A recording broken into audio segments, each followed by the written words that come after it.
Bem-vindo a mais um Escola Bíblica, é um prazer enorme estar na sua companhia.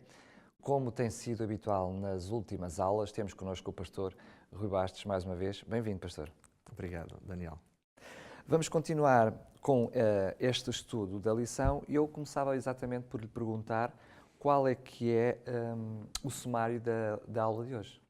Muito bem, então a ideia principal do estudo de hoje é a seguinte: as boas novas do Evangelho precisam ser levadas a todo o mundo e a todas as pessoas. Esta noção do Evangelho a todo o mundo e a todas as pessoas, encontramos-la num versículo bíblico que vamos partilhar com aqueles que nos ouvem, que nos veem, que diz o seguinte. Este texto encontra-se, portanto, no livro de Mateus, e vamos ler no capítulo 24, o versículo 14, e depois no capítulo 28, o versículo 19, e passo então a ler, diz assim: "E este Evangelho do Reino será pregado no mundo inteiro, em testemunho de todas as nações, então virá o fim."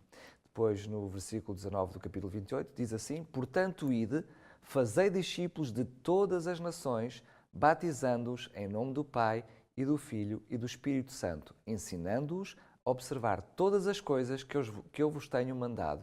E eis que eu estou convosco todos os dias, até à consumação dos séculos." Nesta parte do texto onde nós podemos ler fazer discípulos em todas as nações, traz-nos uma ideia da universalidade do plano da salvação, eu até poderia dizer, de uma questão democrática do próprio Evangelho, não é, pastor? É verdade, Daniel. Na realidade, quando nós observamos o que Jesus veio fazer há cerca de 2000 anos atrás à Terra, no plano da redenção da humanidade, isto inclui todas as pessoas, em todos os tempos e em toda a superfície do planeta. Por isso, efetivamente, como dizes, nós não poderemos considerar nada mais democrático do que o próprio Evangelho, não é? Mas há aqui alguns aspectos e alguns tópicos que gostaria de partilhar com quem nos está a acompanhar neste momento. É que a pregação da vinda de Jesus, ou a pregação do Evangelho, é um sinal condicionante para a própria vinda de Jesus. Ou seja, como vimos em Mateus capítulo 24, verso 14, Jesus não regressará a este mundo antes que o Evangelho seja pregado a todo o mundo. Quer dizer que regressará à sua segunda vinda, não é? a sua segunda vinda. Porque este texto que acabámos de ler foi referente à sua primeira vinda, ele partilhou connosco, não é? Exatamente.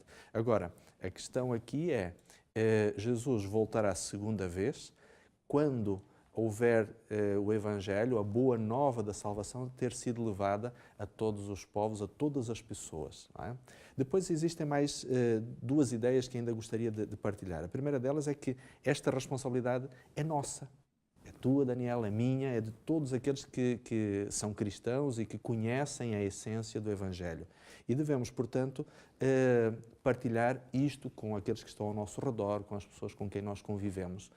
Mas não é, diríamos assim, como se esta experiência de partilha do Evangelho fosse, como é visto por vezes por alguns grupos religiosos, como um exercício de proselitismo, no sentido de andamos aqui a roubar fiéis a este e aquele movimento. Não é isto, não é? Na verdade, é uma partilha que nós queremos fazer de alguma coisa importante. Se o Evangelho faz sentido na minha vida e na tua, faz todo o sentido que nós o partilhemos com outras pessoas. Será errado dizer, pastor, que este ide que nós vimos aqui no texto bíblico, esta comissão para ir e falar do Evangelho às outras pessoas, em primeiro lugar, esta tarefa que temos que cumprir, em primeiro lugar, tem uma responsabilidade na minha própria salvação, ou seja, tem um peso pessoal antes e até de um peso depois mais global? A verdade é esta, Daniel, é que nós vamos encontrar Jesus quando ele comissiona os seus discípulos e, por inerência, estende isto a todos os cristãos ao longo das gerações. Nós vemos que isto é quase que uma condição indispensável para a nossa própria salvação, para a nossa própria redenção. Não quer dizer que nós somos salvos por pregar o Evangelho. Não, de modo nenhum. Somos salvos pelo sacrifício que Jesus fez por nós na cruz. Mas a partilha desta mensagem, desta boa nova, é algo que resulta da nossa própria experiência e comunhão com Deus, com Jesus. E isso faz o crescimento espiritual e pessoal de cada um de nós nessa Precisamente. partilha. Mas muitas vezes nós olhamos para esta noção e para este chamado, que é o próprio Jesus que o faz, para nós nos envolvermos no plano da salvação de outras pessoas. Nós olhamos ao nosso redor e muitas vezes vemos um marketing muito acerrado e muito forte por parte das religiões, quase como tentando conquistar pessoas para o seu clube, uma espécie de clubismo do cristianismo. É este o projeto de Deus quando convida os discípulos e, paralelamente a todos nós, a nos envolvermos no plano da salvação?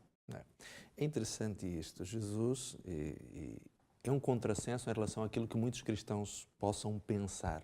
Mas Jesus, ele fundou um movimento religioso que veio a ser chamado de cristianismo, mas Jesus não fundou uma organização religiosa. Não é? Portanto, não é a placa da igreja que que aqueles que nos ouvem ou que nos acompanham têm que vai determinar a nossa salvação. Não é? Na realidade, a nossa salvação está baseada em Cristo. E embora existam, como dizias há pouquinho, Daniel, existam pessoas ou movimentos religiosos que têm um marketing muito agressivo, outros que às vezes até são perseverantes demais na abordagem que fazem, no seu exercício de proselitismo. Outros, por vezes, têm uma linguagem que é, enfim, tão mística, tão filosófica quase, que parece que está desvinculada à religião da realidade prática, e às vezes as pessoas acabam por se perder um pouquinho em tudo isto. Mas o grande foco que nós temos que ter é, Jesus era alguém que estava com as pessoas, e nós temos que, ao ler a Bíblia, ao estudar a Palavra de Deus, temos que compreender que ela é algo que deve ser vivenciado na nossa prática, no nosso cotidiano. E quando partilhamos com os outros o Evangelho, como dizíamos há instantes, tem que ser o testemunho da nossa própria experiência. Ou seja, eu não vou contar a uma outra pessoa a respeito de uma filosofia ou de uma estrutura de pensamento altamente elaborada. Não, nós temos que partilhar com as outras pessoas aquilo que nós vivemos. O que significa para mim orar.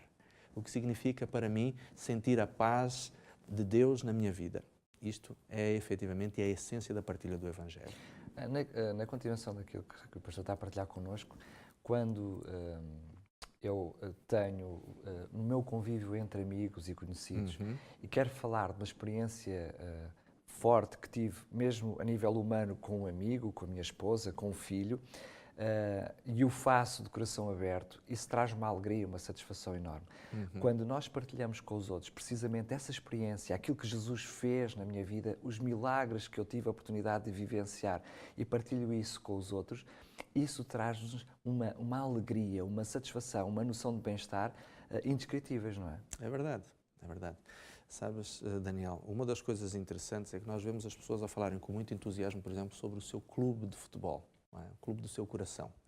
Mas vemos, por outro lado, às vezes os cristãos a terem até vergonha, por vezes, de fazê-lo partilhando os seus ideais religiosos. E isto aqui de alguma forma serve-nos como uma referência. Ou seja, acabamos por falar entusiasticamente daquilo que nos enche o coração. Então, isto leva-nos talvez a um outro aspecto que pode ser até triste e um tanto patético, que é, somos religiosos, mas talvez não vivamos com a mesma paixão a vida religiosa ou a essência do Evangelho, como talvez por vezes possamos viver o nosso clubismo futebolístico. Não é? Isso dá-nos que pensar. Estamos mesmo a chegar ao fim. Eu pedi-lhe então para trazer a parte prática no Aprendendo Fazendo. Muito bem. Querido amigo, quero lhe propor uma simples historieta. Imagine um meteorologista que em determinado momento sabe que se está a formar e se aproxima uma grande tempestade. Este homem, por medo, por vergonha, não diz nada a ninguém durante vários dias. E quando finalmente a tempestade chega, milhares de pessoas ficam sem casa, perdas materiais irreversíveis e inclusive pessoas perdem a sua própria vida. Você, ao pensar neste personagem hipotético, talvez seja levado a julgá-lo como patético, como vergonhosamente covarde. Mas antes de ser excessivamente rigoroso com este hipotético cientista, pense se nós, como cristãos, sabendo que Jesus está para voltar a este mundo segunda vez, não estamos também a ser demasiado omissos. Deixo isto para a sua consideração. Isto é para nós pensarmos. E é desta maneira que chegamos então ao fim de mais uma Escola Bíblica. Foi um prazer enorme estar na sua companhia. Relembro que pode ver também esta Escola Bíblica, para si sobretudo que nos está a ouvir na Rádio RCS, pode assistir, pode ver em vídeo no canal da OPTV todas estas escolas bíblicas, todas estas lições em optv.pt. Pode acompanhar também no Facebook, quer da Rádio RCS, quer da optv.pt. Foi sim um prazer enorme estar aqui na sua companhia, com a promessa que estaremos de volta amanhã, se Deus quiser.